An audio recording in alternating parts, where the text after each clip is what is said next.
गरीबी एक अभिशाप की तरह है जिसमें होकर एक गरीब परिवार न तो चैन की नींद सो पाता है और ना चैन की रोटी खा सकता है। ऐसे ही दुख भरे हालातों से नरेश का परिवार होकर गुजर रहा था, जहां एक गरीब सी झुग्गी में टूटा फूटा मकान, जिसके बाहर गलियों में गंदी नालियां बह रही थी, मक्खी मच्छर भिनभिना रहे थे। भारती, भात बना कि नहीं और कितनी देर लगेगी? जी बस 2 मिनट रुक जाइए, चावल तैयार होने वाला है। कितनी देर से चावल चढ़ा रखा है। भगवान जी, अभी तक कुकर में सीटी नहीं लगी है। कहीं नरेश जी बिना खाना खाए ना चले जाएं, वरना सारा दिन भूखे रह जाएंगे। एक काम करती हूँ, इकट्ठे 2-4 उपले चूल्हे में डाल देती हूँ। आंच तेज जलेगी तो सीटी जल्दी लग जाएगी। जैसे ही भारती तेज आंच करती है तो सारा पानी कुकर के बाहर निकल जाता है। वो कुकर खोलकर देखती है। अरे नहीं, चावल तो एकदम साबुत हैं, अभी तैयार भी नहीं है। लगता है फिर से कुकर खराब हो गया, इसलिए सीटी नहीं लग रही। अब क्या करूं, बड़ी मुश्किल से तो बनिए ने उधार पर इतने से चावल दिए थे, यही खाना पड़ेगा। निराशा के भाव से भारती कच्चे चावल ही नरेश को थाली में परोसती है। नरेश जी, माफ कीजिएगा, चावल थोड़ा कच्चा रह गया होगा और बनाने के लिए कोई सब्जी थी नहीं, इसलिए अचार दे दिया। अरे पगली, इसमें इतना दुखी क्यों हो रही हो? परमात्मा ने जितना दिया है बहुत है।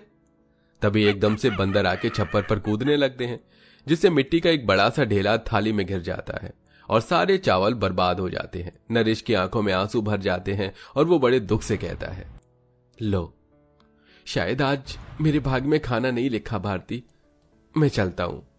तभी भारती कुकर ले आती है। अजी, कुकर दोबारा से खराब हो गया, इसको बनवा ले आना। पास में ही मैली गुदरी के बिछौने पर गठिया रोग से ग्रसित ससुर राम प्रसाद पड़े थे और सास गोमती बोलती है, अरे भारती बहू, किस लिए बार बार इस कुकर को बनवाकर पैसे बर्बाद करवाती है? पहले ही काम धंधा नहीं नरेश के पास, किस जतन से वो हम सबका पेट भरवा रहा है जानती है। पर माँ जी, ये कुकर इकलौता सहारा है, आपको मालूम तो है, जिसमें भात बनता है। उस पतीले की पेंदी फूट गई है और कई बर्तन भी खराब हो गए। इकलौता ये कुकर ही खाना बनाने का सहारा है माँ जी, बहुत इस्तेमाल में आता है। लाओ तुम ये कुकर मुझे दे दो भारती, मैं बनवा ले आऊंगा। इतने के बाद नरेश काम पर निकल जाता है। तभी 5-6 साल की शालू पलक खाना मांगती है। मम्मा मम्मा, मुझे बहुत जोर से भूख लगी है, ताना दे दो। ले ले मेरी प्यारी बिटिया रानी को भूख लगी है, मैं तुम दोनों को एक ही थाली में दे दूं, खाना खा लोगी? हाँ मम्मा, मैं खा लूंगी, पर आपने खाने में क्या बनाया? मुझको आज सब्जी पूरी खाने का दिल कर रहा है। शालू की सब्जी पूरी खाने की फरमाइश सुनकर उस गरीब लाचार माँ का दिल मचल जाता है। वो डबडबाई आंखों से कहती है, शालू बेटी, मैंने केवल चावल बनाया है, तुम दोनों नमक तेल से खा लो। मुझको नहीं खाना है नमक तेल चावल, वो बिल्कुल भी टेस्टी नहीं होता। मम्मी, हमारे अड़ोसी पड़ोसी तो डेली डेली कितना स्वादिष्ट खाना खाते, तुम भी बनाओ ना। शालू, तू तो मेरी समझदार बेटी है ना, तुझको पता है ना पिताजी का काम नहीं चल रहा, ऐसे जिद नहीं करते, खा ले मेरा बच्चा। फिर मन मारकर दोनों बच्चियां खाने लगती हैं तो सास रोते हुए बोलती है, समझ में नहीं आ रहा विधाता, तू क्यों सारी परीक्षाएं मेरे ही गरीब परिवार से ले रहा है?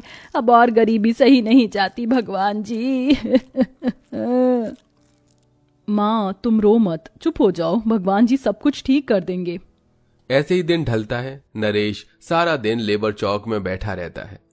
भगवान जी, पूरा दिन गुजर गया, आज तो 1 रुपया नहीं कमाया। घर पर राशन पानी कहां से लेकर जाऊंगा, क्या करूं? मन शांत करने के लिए वो कुछ दूर में बसे जंगल में आके पेड़ की छांव में आराम करने लगता है। तभी एक 70-75 साल का बूढ़ा कमजोर आदमी सिर पर पिटारा लिए जा रहा था। राम, अरे कितना कड़ा घामा हो रहा है। कोई बात नहीं, थोड़ी दूर और जाना है। बुजुर्ग के कमजोर शरीर को देखकर नरेश को उस पर दया आ जाती है। लाइए बाबा, ये पिटारा मैं उठा लेता हूँ। अरे तुम्हारा बहुत बहुत धन्यवाद बेटा, लाओ तुम्हारा कुकर मैं ले लेता हूँ। अरे नहीं नहीं काका, रहने दीजिए। बेटा, तुमने भी तो मेरा बोझ उठाया है, तो मेरा भी फर्ज बनता है कि मैं तुम्हारा बोझ उठाऊं। जीवन की गाड़ी ऐसे ही चलती है, मुझको बस 2 कोस दूर ही जाना है। नरेश रास्ते पर उस बुजुर्ग आदमी से बात करते हुए चल रहा था। तभी दूर एक उजड़ी पड़ी हुई झोपड़ी के पास रुक जाता है। बस यही रख दो, यही मेरा गरीब खाना है। वो तूफान में झोपड़ी उजड़ गई थी, इसलिए घास फूस लाया हूँ। इसे ठीक करवा दोगे क्या? जी जी काका, क्यों नहीं। नरेश उस बुजुर्ग की पूरी झोपड़ी की छत में फूस लगाकर एकदम बदल देता है, लेकिन अंदर ही अंदर उसे अपने परिवार वालों की चिंता भी खाई जा रही थी कि आज सब क्या खाएंगे। लीजिए काका, हो गई आपकी झोपड़ी तैयार। अरे, तुमने इस बूढ़े का टूटा घर तिनकों से फिर बना दिया। कहो, मैं तुम्हारे किसी काम आ सकता हूँ? सुनते ही नरेश के दिल के अंदर का रंजो गम आंसू बनकर झरझर बहने लगा। उसने अपने घर की सारी व्यथा बताई। काका, पता नहीं भगवान क्यों इतने दुख दिखा रहा है। घर में जवान बहन है, उसके हाथ पीले करने हैं, बूढ़े माँ बाप हैं, बेटियां हैं, पत्नी है। मैं किसी के लिए कोई फर्ज नहीं निभा पा रहा हूं। अरे बेटा, धीरज धरो। ईश्वर सच्चे इंसान की परीक्षा तो लेता है, लेकिन उसका हाथ भी नहीं छोड़ता। लाओ, मैं तुम्हारा कुकर बना देता हूँ। पर काका, आप कैसे?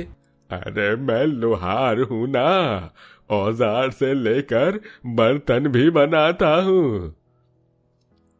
वो बूढ़ा व्यक्ति कुकर पर छेनी चलाता है। उसके छूते ही कुकर में सोने सी रोशनी भर जाती है और जाते वक्त वो बुजुर्ग काका मंद मंद मुस्कुराते हुए बोले, जाओ बेटा, आज तक तुम्हारे घराने ने जितने भी आंसू बहाए हैं वो आनंद में बदल जाएंगे। तुम्हारा भाग्य बदलने जा रहा है। नरेश कुकर लेकर घर लौटने लगता है। तभी आधे रास्ते में पहुंचने पर एक लूला लंगड़ा मुसाफिर उसे खाना मांगता है। थाना थाना, ओ भाई, मुझको खीर खाना है, खीर। नरेश ने बोझिल दिल से कहा, क्षमा करना भाई, मगर तुम्हें देने के लिए मेरे पास कुछ भी नहीं है। इतने में कुकर हीरे की तरह चमकने लगा और लबालब खीर से भर गया, जिसे देखकर नरेश आश्चर्यचकित हो गया। असंभव, ये क्या चमत्कार है? बिना ईंधन जलाए कुकर में खाना कहां से आया? तभी जादुई कुकर बोल पड़ा, नरेश, मैं एक जादुई कुकर हूं।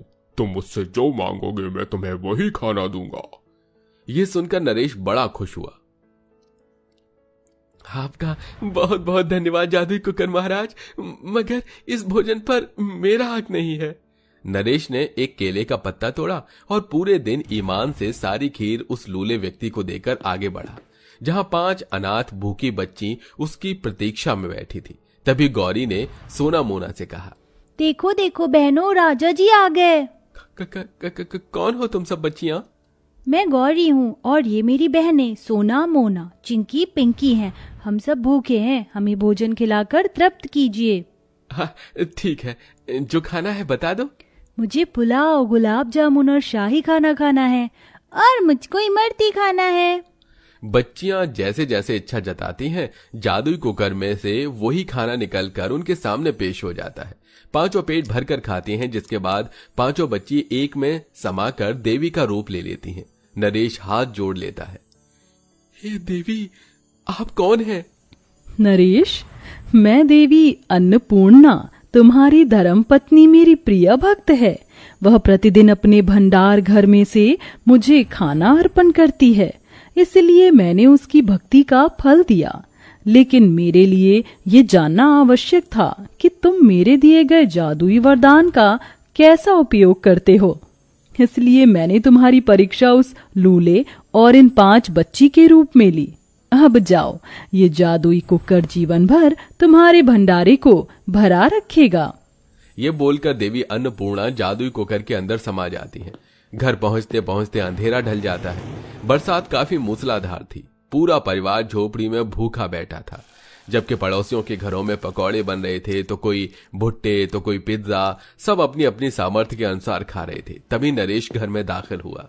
भैया, आप आ गए? पिताजी ने दिन भर से कुछ नहीं खाया, गठिया ने और ज्यादा जोर लगा दिया है, और आज आप खाने को कुछ लाए हैं क्या? तब मायूसी से नरेश ने कहा, नहीं बहन, खाने को कुछ नहीं लाया। हे भगवान, अब क्या खिलाएंगे इनको? तभी बिगड़ती दशा में हजारी प्रसाद बिस्तर पर पड़े पड़े पकवान खाने की फरमाइश जताते हैं। अरे नरेश, गोमती, मैं मरने वाला हूँ, मैं ज्यादा देर नहीं जीऊंगा।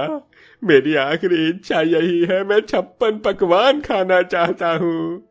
यह सुनकर पूरा गरीब परिवार सिसक पड़ा, क्योंकि घर में अन्न का एक दाना मौजूद नहीं था। तभी कुकर इठलाते हुए बोला, अरे ओ मोटा दिमाग नरेश, क्या देख रहे हो? ले जाकर मुझे हॉट सीट पर चढ़ाओ।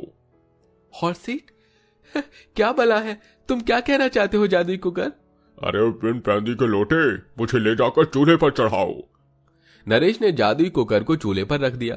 कुकर में से किसी खरे सोने के समान रोशनी निकलने लगी और तरह तरह के पकवान जैसे बालूशाही, मटर पनीर, शाही पनीर, पालक पनीर, भुजिया, गुजिया, शाही टुकड़ा, मिठाई, सबसे भरी 56 भोगों की थाली आ गई। पूरा गरीब परिवार जादुई कुकर के अनोखे जादू को देखते रह गया। तभी जादुई कुकर कॉमेडी करता हुआ बोला, अबे आंखों से कत्ल करने का इरादा है क्या? चलो जल्दी जल्दी बुढ़ऊ गद्दा को पकवान खिलाओ। ये भगवान, ये कुकर है या जिनका खजाना कैसे पटर पटर बोल रहा है? बहू चीटी तो काट, कहीं मैं सपना तो नहीं देख रही? जी माँ जी। भारती अपने सास को जोर से चीटी काटती है। मतलब कि हमारे घर में हकीकत में जादू वाला कुकर आया है। प्यारे जादुई कुकर, मैंने आज तक कभी पुलाव नहीं खाया, तुम दोगे? बिल्कुल मिलेगा, जादुई कुकर में सब मिलेगा। अगले ही पल जादुई कुकर लबालब पुलाव से भर गया, जिसे देखकर गरीब गोमती फूले नहीं समाई और पेट भर कर खाया। फिर बच्चों ने भी अपनी फरमाइश का खाना मांगा। जादुई कुकर, हम दोनों को मंचूरियन और चाउमीन खाना है, तुम दोगे? तभी जादुई कुकर ने मुंह बिचकाते हुए कहा, वैसे तो मेरी चीन वालों से नहीं बनती लेकिन तुम्हारे लिए देता हूँ, ये लो। तभी दोनों के सामने जादुई कुकर में से मंचूरियन और चाउमीन भी हाजिर हो जाता है और सब पेट भरकर खाते हैं। उस दिन जादुई कुकर की बदौलत उस गरीब परिवार में खुशियां ही खुशियां फैल गई थी। उन्होंने जो भी खाना फरमाया, जादुई कुकर ने उन्हें सब कुछ दिया। साथ में वो लोगों की भलाई के लिए जादुई कुकर का इस्तेमाल करने लगे। तो देखा दोस्तों आपने, अच्छाई का नतीजा। अगर हमारा स्वभाव अच्छा हो तो इंसान क्या, देवी देवता भी हमारे स्वभाव से प्रभावित होते हैं, जैसा कि हमारी कहानी के इस कैरेक्टर से प्रभावित हुए और उन्हें एक जादुई कुकर दिया। वेल दोस्तों, आपको हमारी कहानी कैसी लगती है? कमेंट बॉक्स में जरूर बताइएगा। साथ ही क्या आपने भी कोई ऐसी जादुई चीज देखी है तो हमें यह भी बताइए।